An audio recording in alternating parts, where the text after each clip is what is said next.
Salve. Selamat pagi Bapak Ibu, Saudara-saudari yang terkasih. Berjumpa lagi dengan saya, Pastor Gregorius Atubea, dalam Renungan Selimo Katolik edisi tanggal 18 Juli tahun 2025. Tema permenungan kita pada pagi hari ini, kasih merupakan hukum tertinggi dalam hidup bersama. Sebelum kita mendengarkan dan merenungkan sabda Tuhan, mari kita menandai diri kita dengan tanda kemenangan. Dalam nama Bapa dan Putra dan Roh Kudus. Amin. Semoga rahmat Tuhan kita Yesus Kristus, cinta kasih Allah senantiasa beserta kita sekarang dan selama-lamanya. Marilah berdoa. Allah Bapa yang Maha Murah, Engkau senantiasa mendengarkan doa orang beriman. Dengarkanlah seruan kami yang memohon untuk dibebaskan dari segala kerapuhan dan dosa kami. Dengan pengantaran Yesus Kristus, Putra-Mu Tuhan kami, yang bersama dengan Dikau dalam persatuan Roh Kudus, hidup dan berkuasa Allah sepanjang segala masa. Tuhan sertamu dan sertamu juga.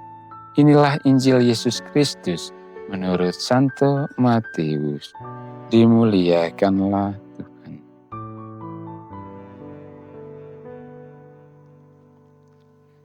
Pada suatu hari Sabat, Yesus dan murid-muridnya berjalan di ladang gandum. Karena lapar, murid-muridnya memetik bulir gandum dan memakannya. Melihat itu, berkatalah orang-orang Farisi kepada Yesus, "Lihatlah, murid-muridmu berbuat sesuatu yang tidak diperbolehkan pada hari Sabat." Tetapi Yesus menjawab, "Tidakkah kalian baca apa yang dilakukan Daud ketika ia dan para pengikutnya lapar? Ia masuk ke dalam bait Allah dan mereka semua makan roti sajian yang tidak boleh dimakan kecuali oleh imam-imam. Atau tidakkah kalian baca dalam kitab Taurat bahwa pada hari Sabat imam-imam melanggar hukum Sabat di dalam bait Allah, namun tidak bersalah? Aku berkata kepadamu, di sini ada yang melebihi bait Allah. Seandainya kalian memahami maksud sabda ini, yang kukehendaki ialah belas kasihan dan bukan persembahan. Tentu kalian tidak akan menghukum orang yang tidak bersalah. Sebab Anak Manusia adalah Tuhan atas hari Sabat." Demikianlah Injil Tuhan. Terpujilah Kristus. Bapak Ibu, Saudara-saudari, adik-adik yang terkasih, tema permenungan kita pada pagi hari ini, kasih merupakan hukum tertinggi dalam hidup bersama.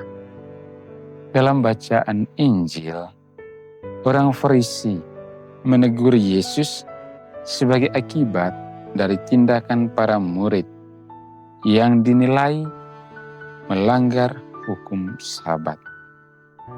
Teguran ini bertolak dari pemahaman dan penghayatan orang Farisi terhadap hukum Sabat, di mana semua orang dilarang untuk tidak boleh melakukan apa saja selain doa dan puasa. Atas sikap yang demikian, membuat Yesus bersuara dan berkata, "Yang kukehendaki ialah belas kasihan dan bukan persembahan." Yesus melihat tindakan orang Farisi dalam penghayatan serta penerapan hukum Sabat sangatlah kaku, sampai-sampai membatasi orang lain yang berniat baik untuk berbuat kasih pun dilarang. Sebab hati mereka lebih mengutamakan nilai hukum semata-mata tanpa mengaplikasikan dengan tindakan kasih sebagai wujud dari penghayatan hukum Sabat itu sendiri. Pantang dan puasa yang dijalankan atau dihayati hari Sabat itu sebenarnya semakin mempertajam serta semakin memperkaya diri untuk semakin melahirkan kasih dan kebaikan bagi sesama.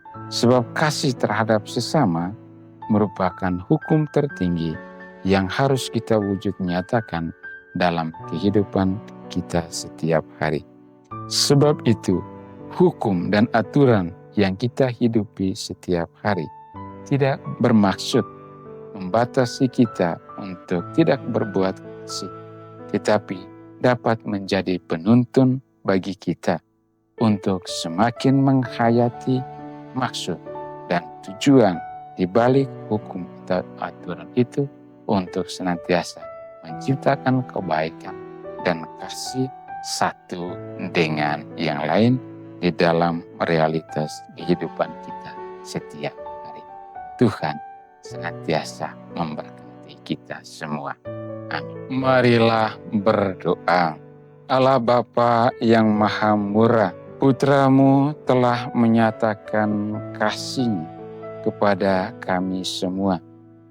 Bantulah kami untuk menjauhkan diri dari setiap kecenderungan dosa dan mampukanlah kami untuk saling mengasihi sehingga kami pun mengalami damai-Mu di bumi seperti di surga. Dengan pengantaran Kristus, Tuhan kami. Amin. Tuhan sertamu dan sertamu juga. Semoga kita semua yang telah mendengarkan sabda Tuhan senantiasa mengamalkan kasih dan kebaikan sesama di dalam kehidupan kita, dan kita diberkati oleh Allah yang Maha Kuasa dalam nama Bapa, Putra, dan Roh Kudus. Dengan ini renungan pagi kita pada Silimo Katolik sudah selesai. Syukur kepada Allah.